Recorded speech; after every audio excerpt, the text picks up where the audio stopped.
Well, listeners, we have a unique treat for you in this episode of In the Huddle. Looking at the two guests sitting in front of me, they really are an odd couple, but looks can be deceiving. They have something very cool in common, and that is they've both enjoyed an incredible shared experience in the USA as student athletes in different states, different eras, and sports. One hit the heights of both college and professional sport, attaining the ultimate prize at both levels. The other was so taken by his experience that he felt compelled to convert his memories and experiences into an autobiography. This year, some 25 years and 12 years on from their graduation from their respective colleges, they found themselves like a scene from a movie driving through their old stomping grounds in the USA, visiting several colleges across the southern states of the USA in a car barely big enough for one of them, but ample for his pint-sized partner, blaring country music from college campus to college campus. What they discovered was the new America, how the opportunity for current student athletes has never been better, and that this odd couple may have more in common than meets the eye. I'm talking, of course, about Jesse Williams, the first Indigenous Australian to play American football in the US. And he didn't just play, he was good. Very good, in fact. How's this for a 3-year stint? Winning the prestigious national championship with the University of Alabama in 2012, backing that up with another championship in 2013, becoming drafted to the NFL and the Seattle Seahawks, winning a Super Bowl in 2014. No American footballer in history has achieved this 3-year feat. Of course, what happened next is a story of tragedy, resilience, and several new chapters, not least of all, that Jesse these days spends a good amount of time preparing young American footballs here in Australia, physically, technically, and mentally for the US, and then facilitating their scholarship opportunities. And of course, the other member of the odd couple is none other than our founder here at Study and Play USA, Chris, who was a 4-year tennis player at Oklahoma State, so taken by his 4-year experience that he wrote a book, Game Changer, which was a promise he made to his late grandmother to write. But before that, he had a business idea. Why don't we provide the knowledge and guidance for other young aspiring student athletes to do what he did? And so Study and Play USA was born. So I have the fun job in this episode to bring you the odd couple, Jesse and Chris, as they relive their recent college tour and I'm sure reflect back on their own experiences as college athletes. Chris, welcome to you, and Jesse, a particularly warm welcome to you as a first-time guest on In the Huddle. So, Jesse, I live and work with this bloke every day. How did you go for 2 weeks traveling with him in the US, please? Surprising. We made it, to be honest. No, it was good. I think it was more him trying to put up with what I was trying to do, probably the other way around, know. But it was a lot of gas stations. There was a lot of new experiences for Chris and reliving experiences for me. Yeah, awesome. I mean, in all seriousness, I say odd couple because I imagine you walking into various athletic departments in the US, coaches being intrigued as to how you two are doing some work together. And it's not hard for them to tell which one was the tennis player and which was the footballer, though, I guess. There was no confusion there. Not usually, maybe a couple of times.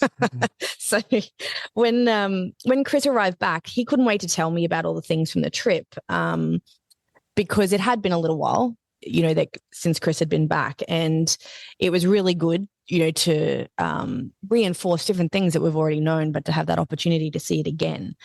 So I'm going to rattle off a few of the things that, Chris had as takeaways from this trip, and I'd love for you guys to both elaborate on that.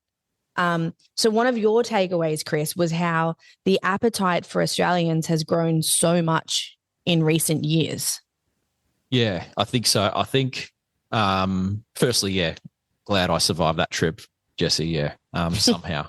But I think the appetite from the US perspective definitely has grown.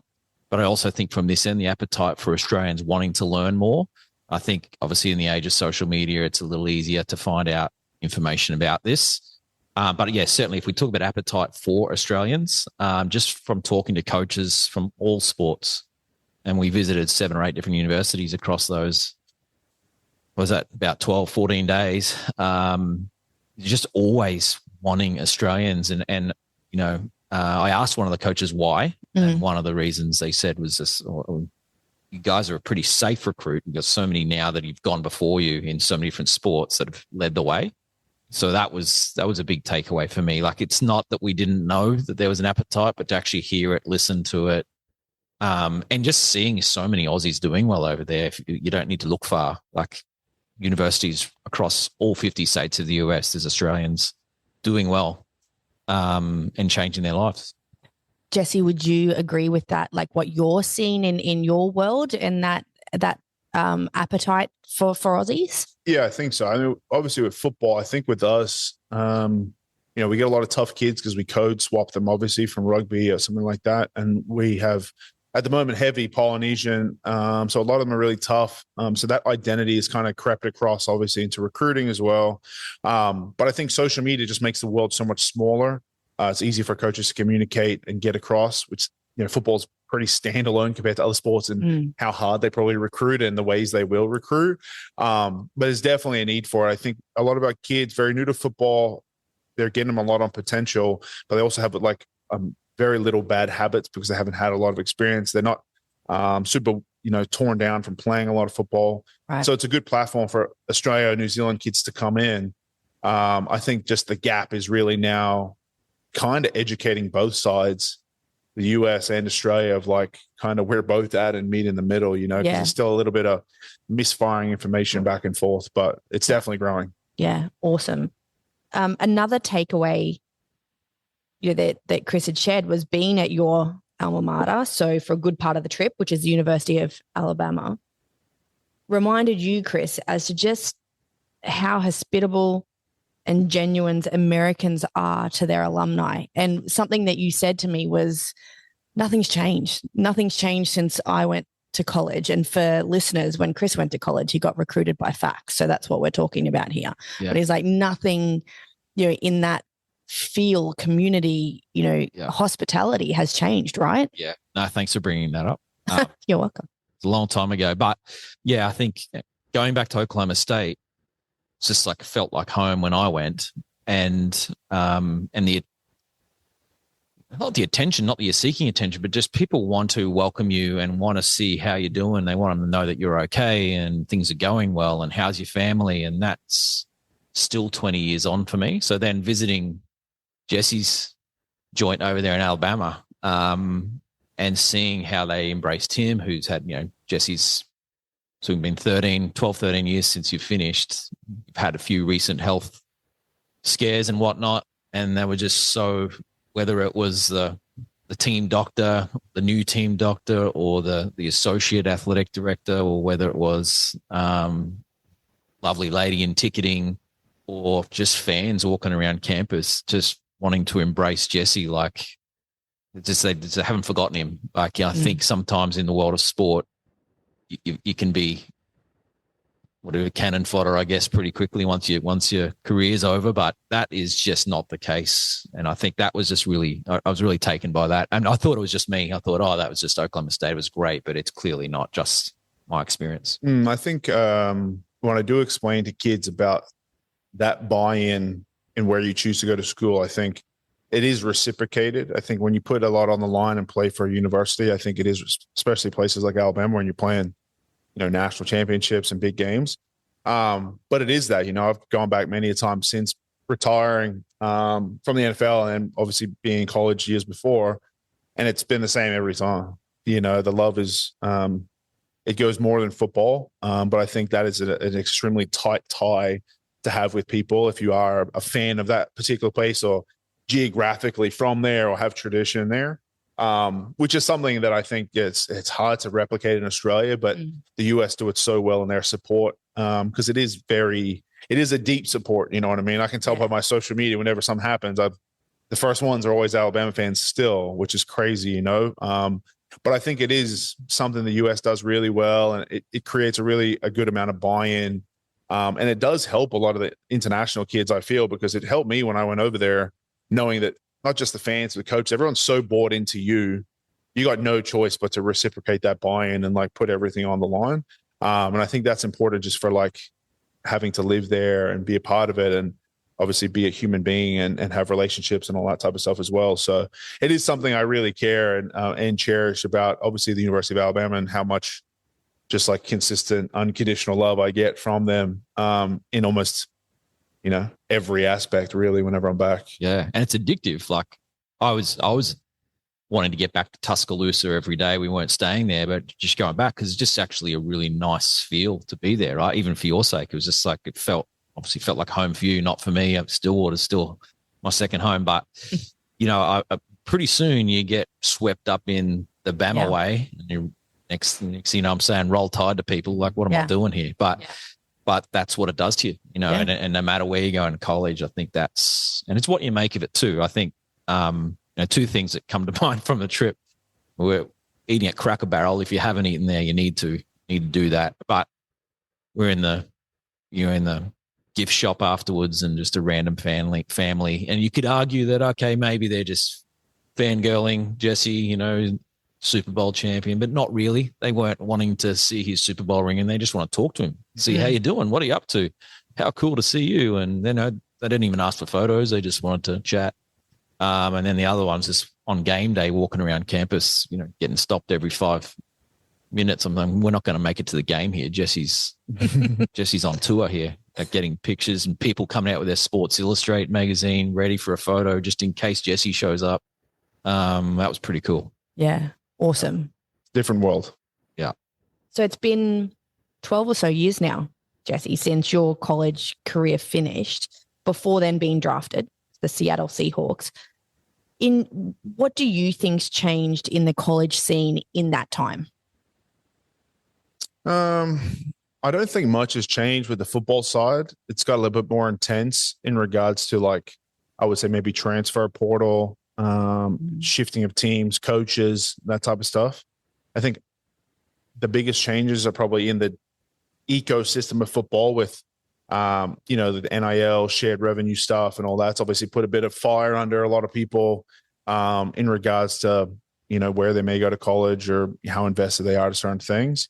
But for me, even going back there pretty regularly as the transition from no NIL to shared rev, whatever, the values of a lot of it have always been there. Yeah. You know what I mean? And the good schools only want to recruit good players and good human beings.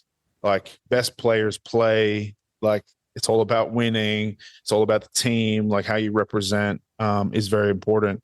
And I don't think that's ever going to change. That's just the way they sort of select the top of the crop they're trying to get. Yeah. I just think a lot of the student athletes have to be a lot more resilient, a lot more focused to keeping the main thing throughout their career now.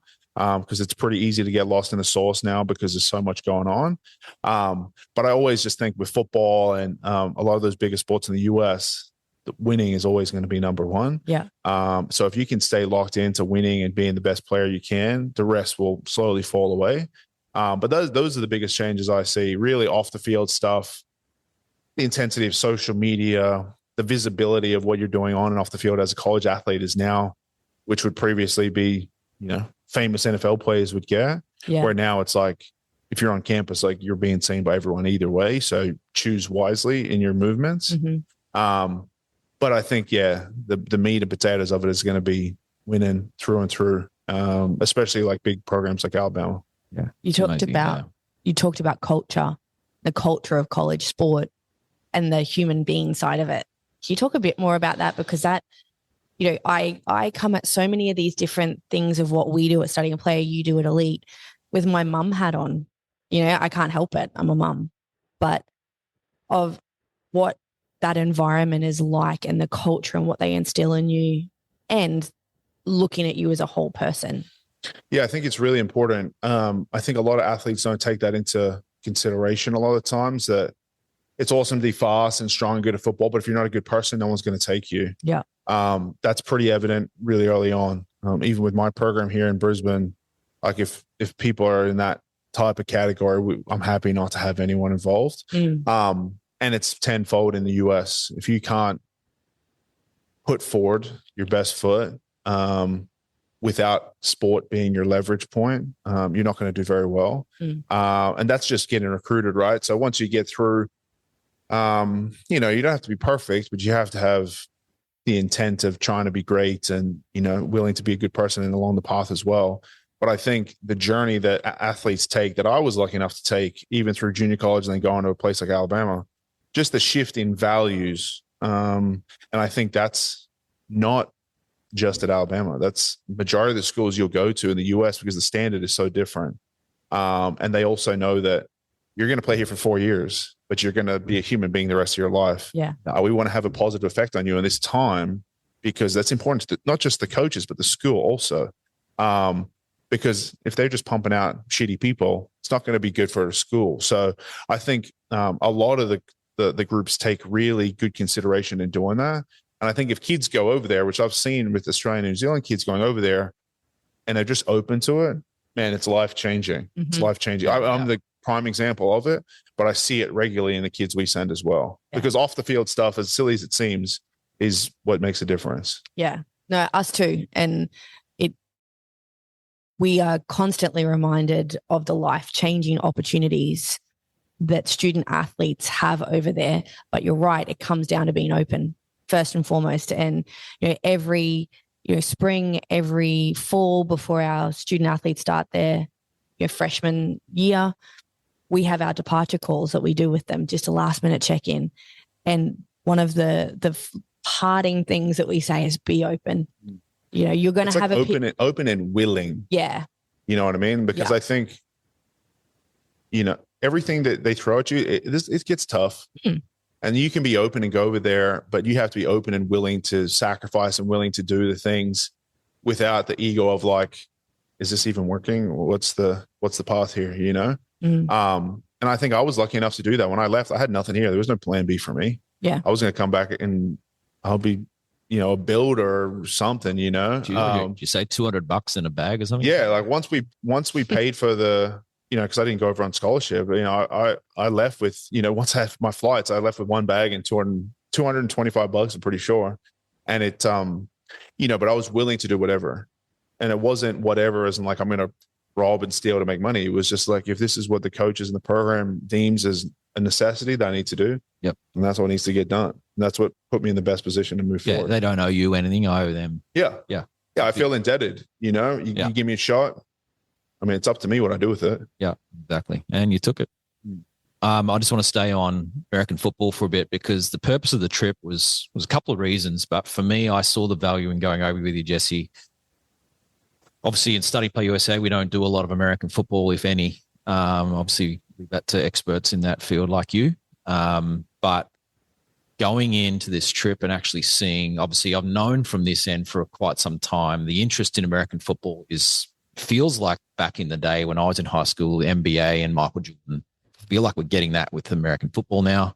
There's people, going into their mock drafts with their mates, and there's a real interest between that sort of that 15 almost your age to a 30-year-old male audience. But actually going there into the college scene, being there on campus and going to a football game with 110,000 people inside the stadium and double that outside.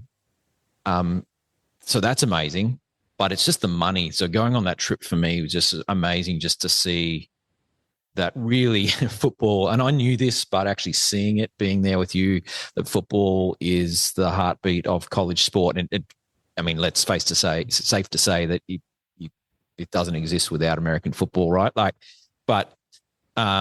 Just the power of college football in itself. That was sort of my massive takeaway. And I'm just curious to see your view on that, given that you were actually one of those guys in football. Like, you've probably already known that, right?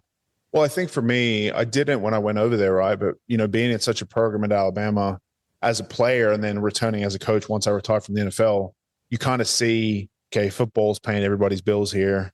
But also in a different perspective, football allows other sports to excel because it takes the weight of resource off them. Yeah. Which, the good football schools tend to have a lot of other good programs as well because they've got so much resource. And I think football does a really good job of setting the culture of a lot of places. If you have a pretty crappy football team, like it's hard for like the basketball, the baseball to pick it up all the time. It's usually football's like the engine room of like what your school culture is. And I think it's really important. I think that's where, the place like Alabama is so unique where, some years you'll have football win a natty, softball, men's and women's golf, tennis, track and field will win one all in the same year. Yep. You know, and it's like, it's just so crazy to comprehend that football starts and finishes most of that. Yeah, it's not just with budget. No. Yeah. And it's just resource, and it's just allowing guys to have the best of the best to do what they need to do. And I think this is probably for another podcast, but you mentioned it just before about NIL, which stands for name, image, likeness, and revenue share. That's for another chat. But basically, you know, to throw some numbers out there, I mean, these coaches are on upwards of 15, 20 million in some cases to coach collegiate amateur football team. And some of the players are up over $1 million per season to play. So that's what we're talking about. It's the type of money that's being thrown around here. And that trickles down into all these other sports. So strong football means strong athletics, and a strong college atmosphere and opportunity, right? Yeah. And if you can get attention as well, like obviously that helps all the other sports with money and reach of program, getting other better athletes through the portal. Like when you have a name like Alabama, like if you target people, like they can feel the target. You know what I mean? Like it's people don't get offers from Alabama and think about it. Yeah. You know, it just comes naturally.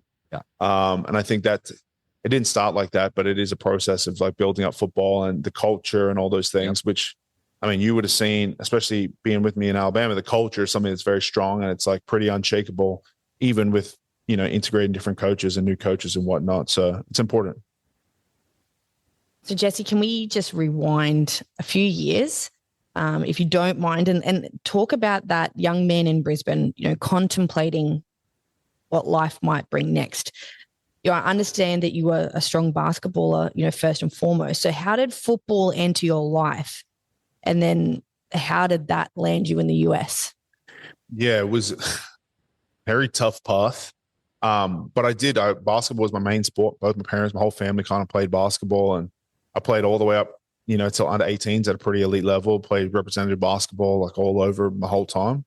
And then when I was probably grade 10, some kids I played basketball with, and everyone liked American stuff. You know, this was like the internet was just kind of, you know, getting popular, and everyone sort of listening to that type of music or watching basketball and football. And they actually signed up and started playing 2 years ahead of me down at the Bayside Ravens on the south side.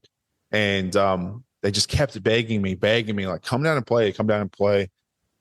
And it was really it took a little bit to convince my parents to let me play. They just didn't think that I would stick with it or do whatever, because it was kind of expensive to play. Yeah. And then I ended up going down there.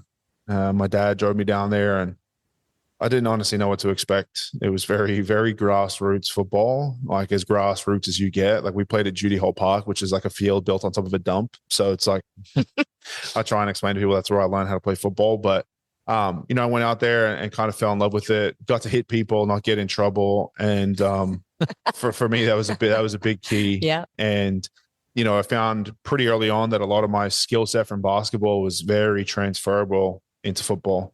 I was very explosive. I had very good hand-eye coordination. I was very athletic for someone my size. And then, I sort of just went through my paces, played for a year, ended up being, you know, really good. Played for Queensland, played for Australia, represented Australia in the World Games, like all this different type of stuff. And then I played against New Zealand in the AIS, and a junior college came down looking for a punter, and ended up stumbling into, you know, 16-year-old me, which is probably minus the facial hair, about the same size I am right now. Not a punter. And I was playing like middle linebacker or tight end, or I was doing something that I shouldn't have done. And he saw me, and I was out there just trying to take the soul out of people's bodies. And, you know, I got to spend a week with him, and he see me train and work out. And he was like, yeah, you should probably try and play in the US. He's like, you're definitely talented enough. And at this time, I'm like, what does that even mean? Like, no one had really done it. I heard a couple people from like New South Wales try and go to like random schools, and like a couple went to JUCOs that just like bombed out. Mainly punters or bigger guys? Yeah, it was mainly punters, like a lot older than me. Yeah. And I was like, okay. So I played the game, got MVP, and he came to me after the game. He was like, this might be the last time I see you, but I got to try. And he said, I don't have any scholarships, but if you pay your way, I said, I'll definitely give you a spot on the team and like you'll be able to play. And I was like, okay. And I flew back to Brisbane. I remember flying back, sitting in my parents' garage, trying to explain to them what this dude was telling me because I barely knew what he was telling me at the best of times. And I said, I'm going to give it a go. I'm going to try. And I didn't know what that looked like or what it would entail, but my parents just said, if you're going to try, it has to be 100% all or nothing. And I said, I ain't got really anything else going for me. And I was like, I'm going to do it. So from then on, I emailed them, say, I'm interested, how much it's going to cost, whatever. It was like $8,500 US for one semester because I didn't get a scholarship. Right. Contrary to like most people's belief, I didn't just jump straight to Alabama and start being a hero there. Aussie dollars, 8,500. Yeah. And no, that might have been 8,500 US, but it was 8,500. Yeah. So I ended up working 3 jobs. I work at Hungry Jack's at Cannon Hill, aim out all sports at Cannon Hill. And then my grandparents had a cleaning company and I was just sort of like running the rounds and took the rest of the year, saved up enough, and I graduated from high school. And, I'm like, all right, I'm going to go over. I want to pay for flights, my visa, all that type of stuff. Never done it. By the time I left, I had one bag and like $200 and then left. And, when I look back, I was 17, turning 18.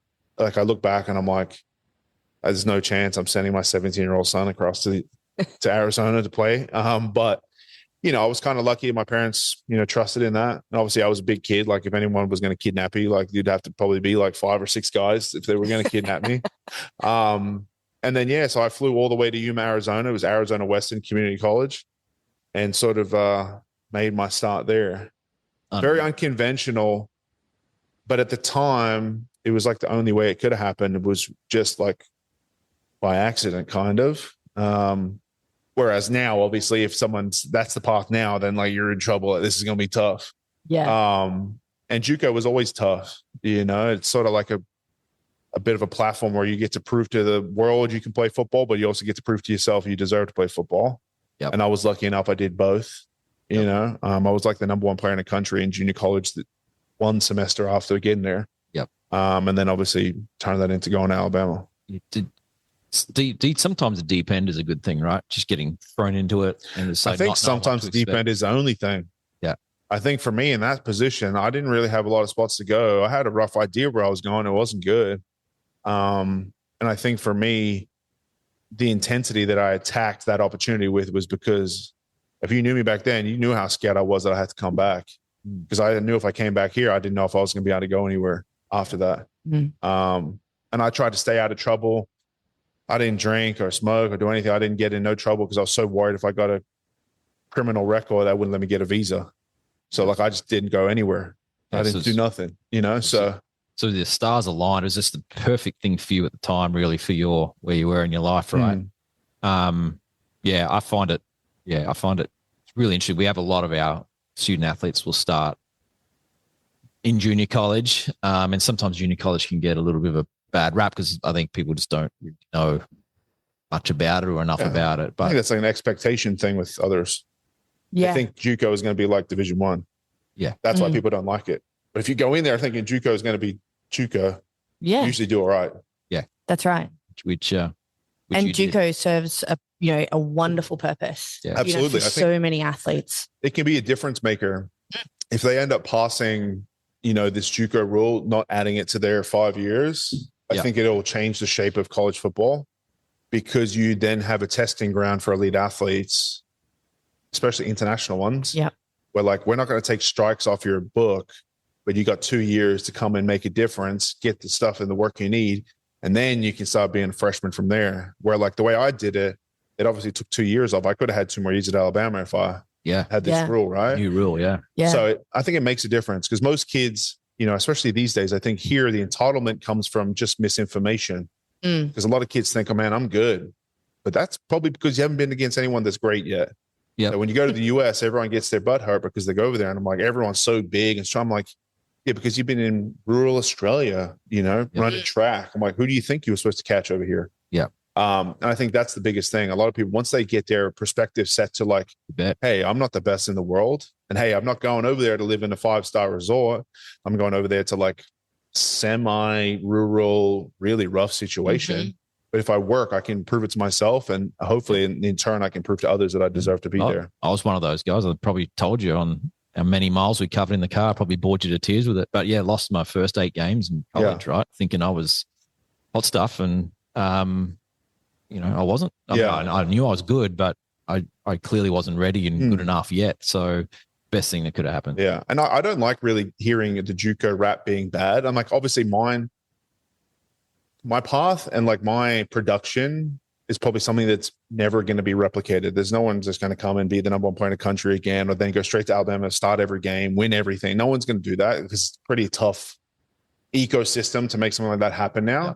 But I think that I see so many people talk bad about JUCO because they've watched Last Chance U and it didn't look like you were in the NFL, all those things. But it's like, you don't deserve that. You have to earn that. Yeah. And that was my mentality when I went there.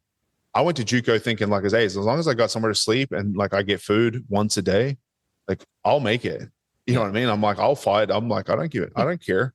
Yeah. I'm like, I'll fight with everyone if that's what it takes. Yeah. And I think a lot of kids now, it's just a shift in perspective. I think there's downsides to what we do in making that pathway too realistic. Yeah. And too opportunity filled, where some kids kind of have to take the hard route, or else you're never going to get to that Division I, because you need to go through those years. I needed to go through those years to peel away whatever I had going on, so that I could be good enough to play at Alabama. Yeah. I think my whole career trajectory would be completely different if I went straight to Alabama. I was just about to ask you that.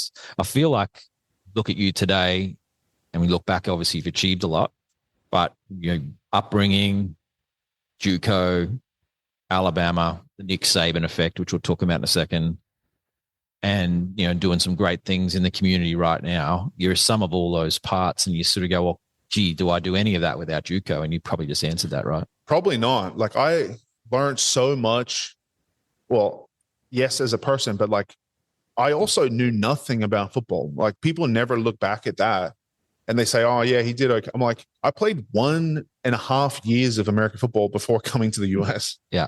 Like I wouldn't even had barely double-digit amount of games, and I'm going over to play against like some of the best players in the country. So I think people also, like, there's a lot that I didn't have going over there that I kind of needed to acquire very quickly, and in the most acute learning curve given to me, I had to make it work. Yep. Which I think people get lost in the Alabama and the NFL, but I'm more proud of going to JUCO. 17, no money, going over there. I went 2 weeks early. I stayed in the dorms by myself for 2 weeks, like literally no one there, and just worked out every day to get ready for the heat in Arizona. But I just don't think I would be as resilient. Like, the amount of fights, the amount of girlfriends, the amount of all the things that, I had through junior college, I was just like learning every day to try and get to where I was going to go. Yep. And a lot of it was like, even when I went to Alabama, I appreciated every little thing, because like I had a cafeteria, I had Nike gear, I had, all these different things. When I was in JUCO, like I was eating ramen noodles and fresh air for 1.5 years. I had to buy my own stuff. I had no money. I'm wearing the same cleats, the same shoes for 2 years to make it. So when I got to get all the stuff and I was given it, it just seemed like, oh, my life's turned its corner here. Like, I'm doing okay, I just don't think, and I'm very weary of it when I send kids straight to Division I, because they get this entitlement around like, this is how the world's supposed to be. And I'm like, the world's closer to like how JUCO is, brother. This is unrealistic. But I don't think that I would be at how I am now if I didn't go JUCO. And I enjoyed it, man. I enjoyed it. Like, I like the grind. I like the struggle. I love fighting, but I also love fighting for things that I want to achieve in that whole like system. Yep.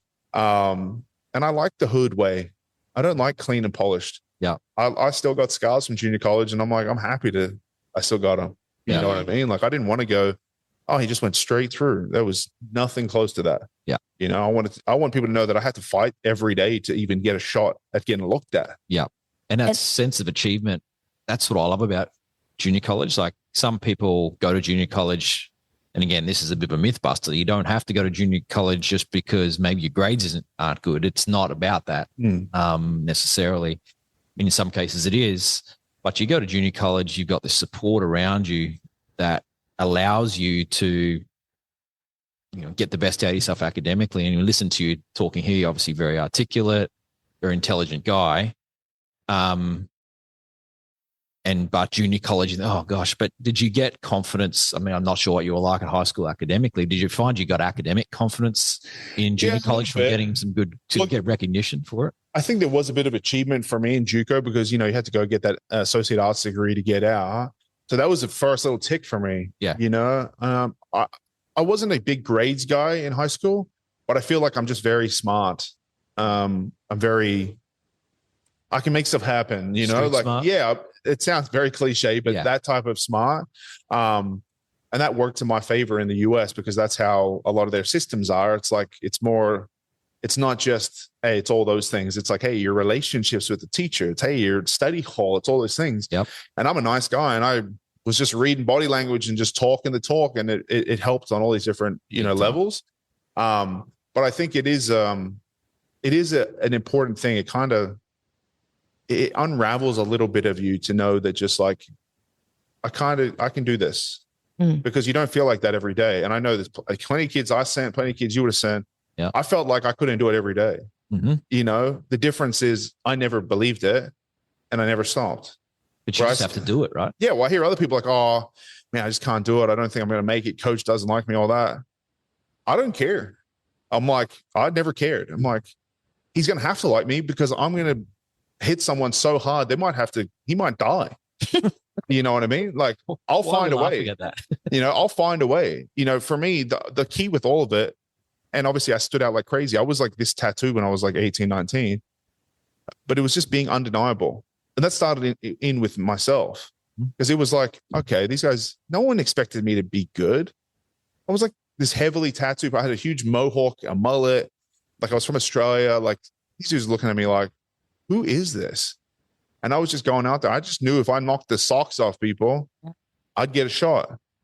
And like you'd see along most of my stories, like I just needed one bullet in the chamber and I can do the rest, Well, that's a great word. It just made yourself undeniable. Yeah. Just that's a great word. And that's what we say to our, the student athletes that we work with. Go over there, dominate and give them no choice. Yeah. Go over there. And then if that means transfer or if it means that you're starting somewhere else, where you start isn't always where you finish, so make them, you don't have give to them no agree choice. With your coach.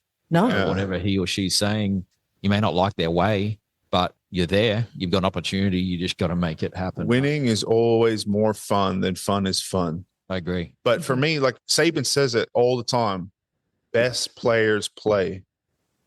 There's no my favorite players play or this type of players play. It's best players play. So I just made sure I was the best person they could have picked. What do you say to a kid? We've got a lot of our student athletes we keep in touch with, right? The whole 4 years, and we're supporting them through these kind of things that we're talking. You'll often hear, "Oh, I'm not getting any game time because better. The coach doesn't like me, and it seems to prefer these other big guys or prefer this guy, whatever it is." What do you say to that? Same thing. Leave no doubt. When the coach looks at you, there should be not an ounce of doubt in his mind. That's the kid that has to be out there. Not just, but these kids don't understand. I just wasn't just out there doing it. I was doing everything. I had a 3.8 GPA most of my career. I was all-American academic. I was a good person. I'm helping everywhere. Like that's why I have all the relationships I have in the US because it was leaving no doubt. When I want people to think about what type of football player do I want to represent the University of Alabama, I wanted to wake up and be that every day.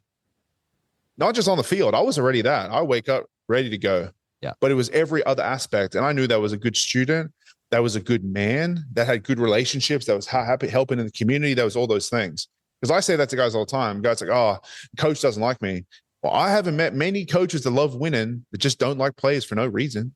Mm-hmm. You know what I mean? And if he does, well, don't give him any more reasons. You know what I mean? And for me, it was just like, I was lucky enough to come in with kind of like a blank canvas-ish, no bias, because I didn't come from any high school or whatever.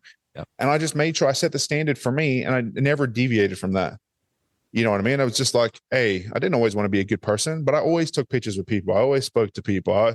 The amount of stupid questions about Australia or this or that, you just got to do it. Yeah. Because like Saban says it all the time, you represent what's on the front of the jersey and what's on the back. The front is the Alabama A, University of Alabama. On the back is my last name.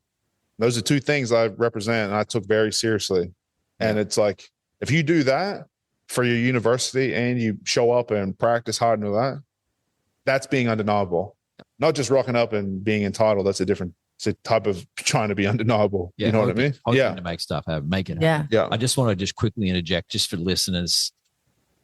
It seems, for anyone who follows collegiate sport, and if there's American listeners here, you obviously don't need this kind of interjection here. But for Australian listeners, you've heard Jesse mention Saban a few times. So who is this Saban? Do you want to just explain who Nick Saban is and his status, I guess, in the US collegiate system or general American system? Yeah, I would say he's probably like in the past, I would say these couple of generations, the most influential football coach in America. And I think he's the most coach, right? Yeah, most winningest football coach. Was previously at LSU, the Miami Dolphins, and then the University of Alabama. I think he's up there with some of the most national championships across, LSU and Alabama. Yep. I think he played defensive back at Kent State University. But yeah, he's just obviously recently retired. He's more in the sports commentary sort of evaluation space at the moment. Just an amazing human being. His coaching tree is untouchable. The amount of people that's been underneath him. I think he's coached like majority of the head coaches that are around now. But very influential person. I was lucky enough to, sort of be my mentor / coach and, someone I still communicate with, on a weekly, if not monthly basis still. But yeah, he was the head coach of the University of Alabama when I was there, and I was lucky enough to share that experience with him. Yeah, that was pretty cool when we were over there and seeing him. I mean, you were pretty popular there, but this guy's like the president of the US. Like people just want to just. Oh yeah, I think photo with. He'd be more popular than the president if they were in the same room. Yeah, I would not doubt that from what I saw, and then obviously, yeah, and the look in his face changed when you walked up and said hello. I think from memory, it was just first thing he said is, "How's the family and how's your health?" Yeah. I think he is the epitome of like a football coach with his relationships, communication, the dedication, and there's not a bad thing I could say about him, to be honest. I think he played such a pivotal role in my life, and still does, But he sets the standard that I'm sure hundreds of thousands of people, run theirs off. Yeah. It's unreal. No, I just think that was certainly worth interjecting and sharing because he's just such a massive part in your life, hasn't he? And I'm sure many people, but half the NFL by now, I feel like. Yeah, I imagine. But I feel like just quickly, can't help. I'm shining in my eye that Alabama. So what's that ring, mate? If you can just share. This one is actually the 2012 SEC championship ring. Yep. But obviously I got my box of rings over there of national championship ones and SEC championship, BCS championship, and then Super Bowl casual. Just I had the NFC championship ring, but it currently lost somewhere in my house. So I'm going to find it. Putting you on the spot here. What ring out of all those rings, and there's like 6 or 7 I saw in that box over there. The only ring I've got is this one here. That's an important one. That is an important ring. That's my most valuable as well. Excellent. What's the most important ring to you? What means the most to you? I think this one for sure. This SEC championship, I was kind of like known for, especially at Alabama. I got hurt in the first quarter of the game. I come back and made some like really crucial plays in the fourth quarter, very late, on some very famous plays that played in the NFL as well, for us to win and get the ball and win the SEC championship to then go to the national championship to win. Tuscaloosa would have been going off that night. Well, we actually played in Atlanta, but then when we did fly back, it was unreal. And I was on crutches still. I ended up tearing a bunch of stuff in my MCL and almost everything but my ACL, and came back and then played in the national championship after that as well. So that was kind of like what I was, I have this image of being extremely tough and resilient and all those things. And that was one of the times. I mean, there was probably a bunch where I proved it again that that's what it still is, not just for everyone else, but for myself as well. Awesome. I'm going a little bit off script here, just because when Chris came back from, traveling with you to Alabama, he was privileged enough to be able to sit in a couple of conversations where you were talking to, you know, I think it was a young quarterback, you know, and a couple of other athletes over there where the coach had said, okay, you know, Jesse, can you give some words of wisdom? And I can say in our dealings, like we've been getting to know you, you know, a fair bit over the last couple of months, and you have some absolute nuggets of gold that, you know, even for me as a grown adult hearing that, I'm like, yeah, I like that. Right. So I'm asking Chris as well, like, what were some of the things that you just, you know, saw from Jesse over there of being able to impart over to other athletes? Because we talk about it a lot, about the advice that we're giving to student athletes and trying to motivate them and making good choices, working hard, all of those things. But that was a big takeaway from you seeing some of that, right? Yeah, I mean, you can, listening to Jesse now, he's not doesn't struggle for words, right? But I think I talk about identity a lot. I think, you know, you find your identity in America, and we can talk about that in a minute. But I think when I look at Jesse, just from those couple of trips, like mentor is probably the one word that jumps out, and that's pretty obvious in what you're doing today. But look, yeah, being put on the spot by one of your old coaches at one of the colleges we went to, so unplanned, so organic. You just walked into the office just to catch up with an old coach, and there happens to be a player sitting on the couch, struggling a little bit, I guess, with life decisions and form and expectations and, you know, things like that. And what your words were, you need to bridge the gap between who you think you are and who you really are. And the guy sat up a little bit. Can you say that again? He said it again. And then the coach said, I won't say what the coach said, but he was impressed. And the coach wrote it down in his diary. Player wrote it down into his phone, and then you had him. And then, you know, and that was, as I said, unscripted, unplanned.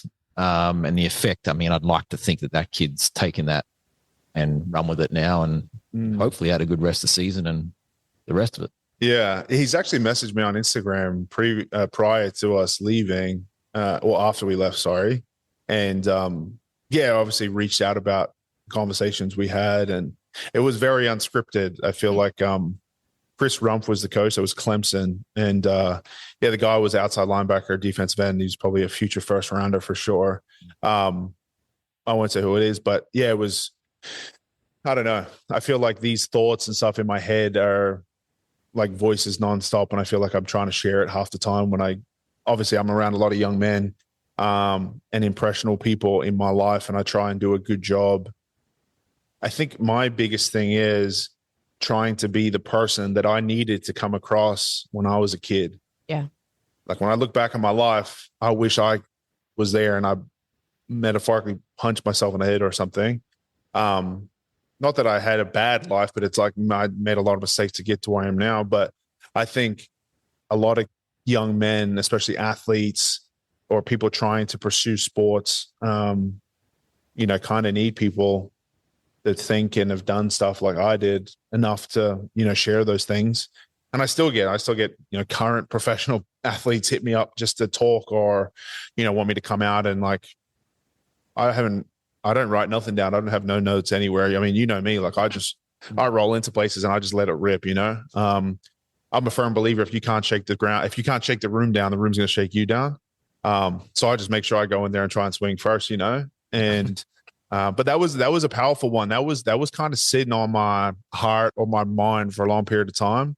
Coach Saban said that to me in 2011, and obviously it was like 2025. So it's been there a hot minute. Waiting to come out. And like I didn't search for it. Like it just came out. Yeah, it just came out. And, most of my conversations start like that. Unfortunately, because it I don't know, it just, whatever emotions or whatever situation I seem like I've either lived it or I got something for it.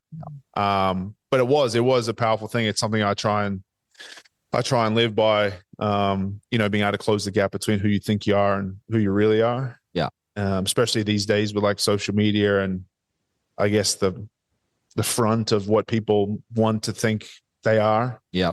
I prefer to live in the life of, who I really am and just more production based than, fluff. Yeah. but I do enjoy that part. I enjoy the camaraderie of people trusting in my words to guide them through things. Yeah. Not a super biblical base of words, but obviously a lot of anecdotal experience that's coming out. And I feel like if I can articulate it good enough and deliver it, that's what people usually pay for. They want me to come out and sort of shake the room down. So I try and do a good job. No, that was good. I felt in that room that I probably didn't belong, didn't deserve me. This is a really important conversation. I just sneak outside. Well, I sat there and behaved myself. Well, the funniest thing was like, I wish I filmed it because, I don't go in there trying to make it heavy, but obviously I had to shift gears. When you put me on the spot, like I wasn't going to come out and be like, hey, don't do drugs and like try hard. I've got some clips in the chamber ready to go. But that wasn't one that sort of was, at the front of my brain, but I think I had to kind of shift the room a little bit to sort of make it effective, which I feel like it went pretty good. I was trying to explain it to other people when we got back, but I feel like I'm lucky or unlucky enough that all these things are floating in my brain nonstop. And it's just like one day when I slow down, I'm worried it's just going to consume me. But until then, I'm just going to keep going, letting it fly. Yeah. Oh, well, it came out well on that day. And I, from our perspective, whenever us collaborating together, you, Jesse Williams with Elite, us with Study and Play USA, from that perspective, when we collaborate with anyone, it always has to align with values. And mentorship, I think, integrity, mentorship is a big part of those values. We talk to our team a lot about, for the student athletes that we work with, sometimes we're their lighthouse. Some young people need a lighthouse, and they might have, wonderful parents and wonderful families and wonderful coaches, but they just need that. Or they might not, you don't know. So just being able to you just don't know who you're that lighthouse for, is really important. But yeah, that's the care that we see and the integrity that you operate with is exceptional, Jesse. So we're really pleased that we're able to sit here and have this conversation, but then also, from to be able to collaborate with you is pretty cool. I appreciate it. I think for me, I never really liked the mentor word. I feel like everyone just uses it so much now, but I think one of the like little sayings that stick out to me, like obviously it's not always enjoyable, trying to lead a lot of like lost adolescent men to something great. But for me, that always keeps me in line is, lead by being. And that's kind of how I am. Like, I don't ever have to like act discipline or act all those things. Like I literally like just am that all the time. Like it just probably to my, downside a lot of the time, but it's just how it is. And I think that's where, I don't know, that's where my brain gets to lead me a lot. Cause I feel like a lot of times when, I appreciate the words, but for me, I'm like, man, I just feel like I'm just being me. But, it took me a long time to understand as I got older as a man to be like, oh, okay, well, not everyone does this. You know what I mean? And maybe me is a little different to how people do it. And I think that's a lot of things, obviously the US and obviously how I am as a man. But I think it is an important role, like you said, because I feel like a lot of kids or a lot of people in general these days are, they're searching for a lighthouse somewhere. And there ain't many floating around. And if they are, they ain't very bright. Yeah, unfortunately. Exactly right. Exactly right. So as we mentioned, you've got your own, company, Elite Pacific, which prepares, young aspiring American footballers right here in Australia for the US. Tell us a little bit about that. You run, some pretty big combines.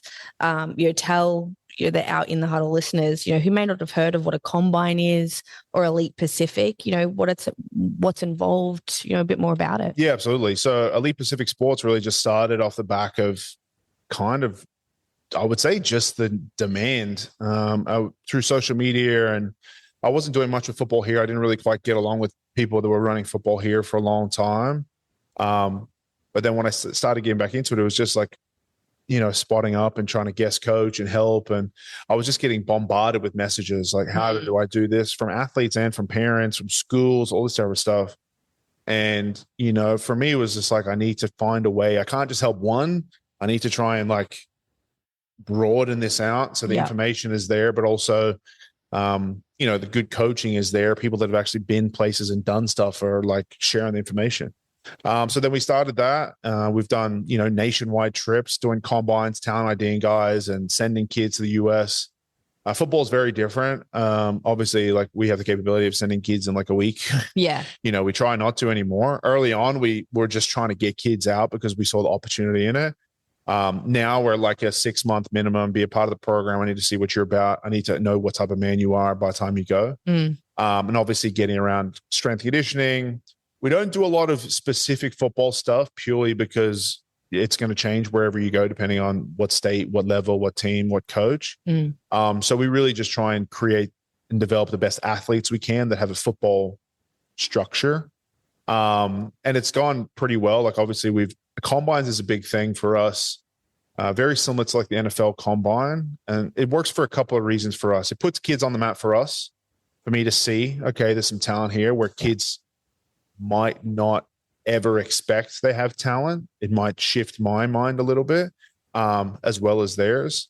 And then I think the flip side of that is getting the testing data to show these kids, hey, these are areas we're excelling at. These are the areas we're not. And this is not just physical. These are like their grades. This is like other stuff they're doing in their lives. So it paints a really clear picture of, maybe a clean way of saying, we need to work on things. Yeah. If this is your outcome and I'm working backwards, these are the gaps that you're missing. And that we just try and fill that. We obviously work with the US consulate, help them get visas. The grade stuff is a little different with football. The schools really take care of that pretty early on in the conversation. And then, we just try and do a really good job of creating resilient young men physically and mentally, that have good values. And that, being a good man, being a value add to the community is part of, the outcome for them, because it is part of the outcome for us. And that's kind of where we push into. We have a spot in Sydney we work out of, and here in Brisbane. And for us is really about trying to offer the opportunity to kids that, really want to push and really want to try, and give them the best experience, the best shot to get over there, not just to go over there on holiday, but to go there, land, be somewhat ready and try and be successful in the space. Yeah. Awesome stuff. And, as we wrap up here, this podcast, and I hope there's going to be more podcasts because I feel like we've just scratched the surface. We've got so much more that we can talk about, but, it's exciting to share that, in 2026 that Study and Play USA will also be running our own, some combines for athletes of all sports, working with you, Jesse, as well, to help deliver a sort of a meaningful stepping stone to be recruited successfully in the US, which is, just a massive part of it is data, metrics, all of that is just huge in the US. And I just feel here in Australia, it is just something that we don't focus on enough, to compare to the US. So that's, really exciting, 2026. Not to mention too, like next year, obviously you've heard Jesse talking here, bringing him into classrooms in different parts of Australia, educating students and student athletes about this pathway, but also just in general, instilling a little bit of education around resilience and how to build it and what it can do for you, and chasing dreams, all those types of themes. But bringing them to school sports grounds or theaters and combines. coming to a school near you, kind of stuff next year. I think they're both really important. I think that the school stuff, definitely, like I'm not hell-bent on selling football. I'm hell-bent on selling the pathway. That's for sure. You guys would see it from a different perspective, but it's life-changing. If you can get involved and you can get into a school, even if you get partial scholarship to a junior college, that's worth more than you trying to play in the NRL here. You know what I mean? I know that for a fact because we send kids, we're trying to do that. I just think the opportunity, and obviously the US is just this like platform that, and if you jump in there and you work hard and you're a good person, man, Lord knows anything can happen. And I think it's really important to sell that, because a lot of kids that we speak to are so insecure about trying to go, they don't think they can do it. And I haven't even told them what they need to do. You know what I mean? The bar is very high, but it's not as high as what people think. And I think that's the really important thing to get across, that people think you need to be going to the Olympics or at NFL caliber already, which isn't correct. You don't need to be ready-made. It's one of my favorite lines. And even if you come in and you sign up with Study Play USA or sign up with Elite, give us 12 months to get to you the 10% you need to make that happen. Absolutely. That's the difference. Like hoping and wishing the 10% is coming out of nowhere. Yeah, it's crazy to me. You know, so that's the biggest thing we push is that extra 10%. We can try and provide that whilst we have the connections and the communications, the grades and all that type of stuff happening in the background. And I think the US is just there's 300 and something million people, you know, there's less people in California. More people in California there is in Australia. Yeah. And it's like, everything is data. If we can make some dents in some of the data and create a physical and a grades profile on how quality an athlete you are, it's only putting you closer to that. And I think the combines are an important step for athletes here, whether it's tennis, track and field, football, to see where your starting point is on the scale of the world here, especially the US. Big old world. Yeah. And then how do we like lift that up? You know, with staying healthy and obviously competing in your sport. But I think it's always important to have a good starting point because you got nowhere to know where you're going if you don't know where you're starting here. And I think the combines do a really good job of like giving that information to kids, putting the right idea in their head of like, I'm here right now. This is where I need to go. And this is the work we need to put in. But yeah, I'm super excited for that. I think the pathway is wide open right now. Yeah. Like, you know, I'm trying to shove as many kids as we can through that in the next however many years, just because the opportunity is greater than anything else you're going to get here in Australia. Yeah. What a great way to finish. Thank you, Jesse. And thank you, Chris, as well, for sharing your experiences over the last couple of months, together in your most recent trip. And for all of our listeners, stay tuned. We've got so much more to share with Jesse. 2026 is just so exciting of the things that we're going to do together. So yeah, really looking forward to sharing it all with you. Start planning this next trip. Yeah, you bet. Thanks. Stillwater, baby.